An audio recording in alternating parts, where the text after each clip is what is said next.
Another beautiful day in Melbourne, Australia. Welcome back, guys. Today I just wanted to make a quick video on some what's this? Words. Oh boy, the reality of home gardening. Yeah, I should get those last ones up there. See those two words, avocados, before the possums. This is possum damage. Okay, as I was saying, there was some comments on the channel recently regarding planting the reed avocado, and I want to address those. Let's go. So, and there's a couple of other things I wanted to share. Oh, what's that? Mandarin, early mandarin. Oh yeah, you're not ready, buddy, so you can go back in there. So, oh, it's windy. We're off to the beach soon. By the way, yesterday I spent 8 hours watering the garden so that I could be off for the beach on the weekend. So yeah, it was 4 hours, actually 5 hours here in the front and 3 hours in the back. Okay, now the question, there were 3 questions, and I answered the guy in the comments, but I want to make this video just in case there's someone else interested who is not reading the comment or the reply I gave him. And the questions, let's see if I can remember. The first question was, why did I plant the avocado, the reed, on a raised bed and not on flat level ground? By the way, thanks for the questions. They were very good questions. The reason why I didn't mention all this in the video of planting the reed is because the video was more focused on how I plant trees rather than talking in depth about avocados, right? I didn't want to make it too long because I can get very windy, guys. Very windy, yeah. So the reason why you plant an avocado tree up raised instead of down low is because they're prone to root rot. You can put it down here, but you have to build a mound, right? A mound is a pile of dirt that's at least 12 inches high, preferably 20 or 40, right? You can go as high as you want. It's a lot easier for me to just use the existing mound, which is what a raised bed is. All this here, all along the fence is raised, and that's great. That's like an advantage for me to plant trees right in here rather than here. Rather than there, you're better off planting the tree there, well, for many reasons. One, the root rot issue I mentioned, and secondly, for appearance. A tree looks better along a fence than away from the fence, as far as aesthetics. Plus, okay, that was the first question. Let me try to move quick. So the first question, why did I put it on a raised bed instead of on a level ground? Because avocados need free draining soil. So you can either build the mound or use an existing mound. This is all a mound here, all of it. Okay. Next question was, why did I put it up against the fence instead of here in the open where the shrub was when I pruned it, right? This is all messier. See how I cleaned it up?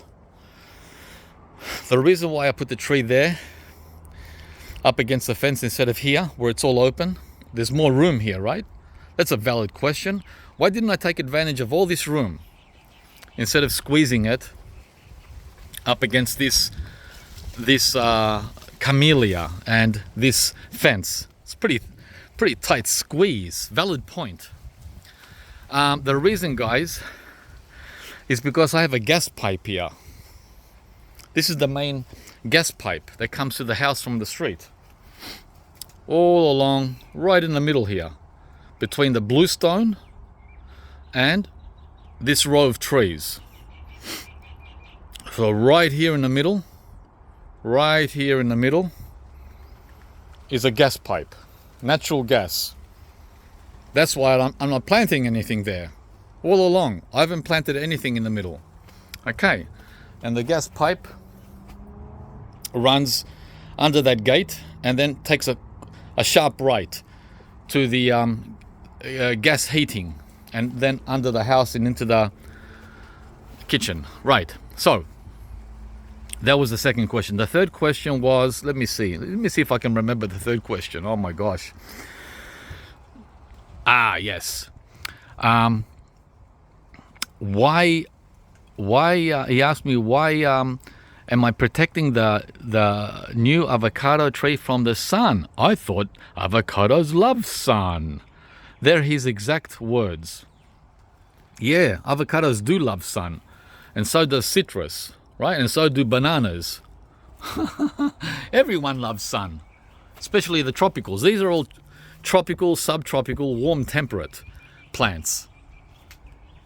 Okay, the reason why I protected the new avocado from the sun is because, well, the main reason, without getting into detail, is the wood, the branches, the trunk. This, hang on, this here, guys, is susceptible to burning. This green, the green trunk and the green branches. Oh, did you notice there's no brown on this tree at all? It's green all the way into the ground. All the way to the root ball, it's green. And there's the graft. So you need to protect this green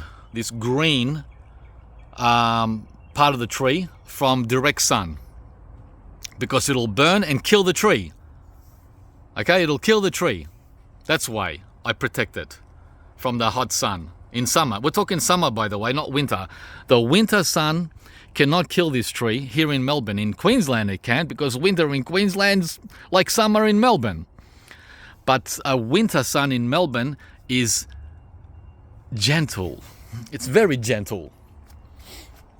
It's like fake sun. Okay, so what I did was I did the best I could with what I had. I could have done a better job, because as you can see, the leaves here are getting direct sun. It's in the morning now. This is 11 o'clock in the morning.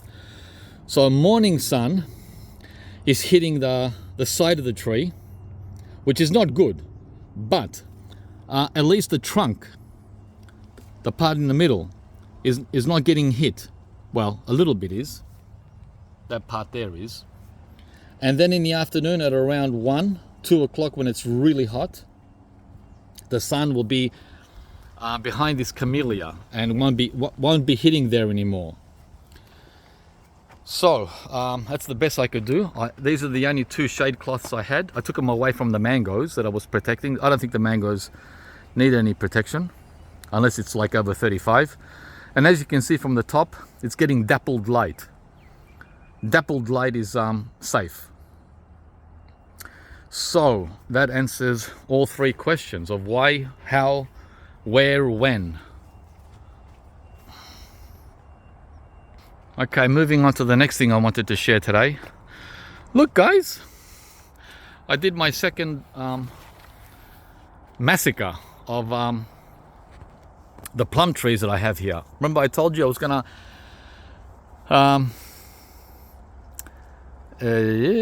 prune the plum, the green gauge I did 2 weeks ago down there. And yesterday I did the Coe's Golden Drop plum. Look at that. And I did all this with my toy. You know the Ryobi? Everyone says it's a toy. Get a real chainsaw. Oh man, those cowboys, they're so funny.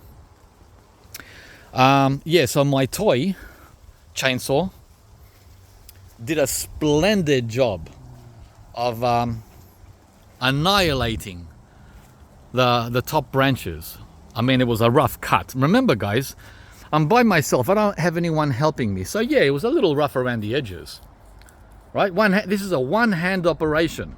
One hand with a compact chainsaw, and the other hand holding the branch, right? This big, and 20 feet in the air. Wow, that's a pretty tall branch to hold. And the reason I had to hold the branch was so it wouldn't fall on the sapodilla, the canistel, and the mamesapodi. That's why I was careful of holding the branches as I was cutting them. So this was a two-person job, but I did it by myself. Look, right? And it was a success. There was no damage to any of the trees. I caught the branches before they had a chance to cause damage to the young tropicals here. Look, the Ryobi. Look how the Ryobi got the job done. So I'm pretty satisfied with my little toy. So now I have to cut all these up by hand with lopers and feed them to the trees. All these trees here, like I did 2 weeks ago with the green gauge plum. This one, this was 2 weeks ago, and look, see the branches? What I did with them? I gave them to the mango here, the R2E2. I gave them to the papaya. See? So on and so forth. And over there, that mango there. So I've got a lot of, and there's the sugarcane still breaking down that I did a week ago. So that's what I did yesterday during that 8-hour marathon with a garden hose. So now we're off to the beach. It's 33 Celsius. Let's see.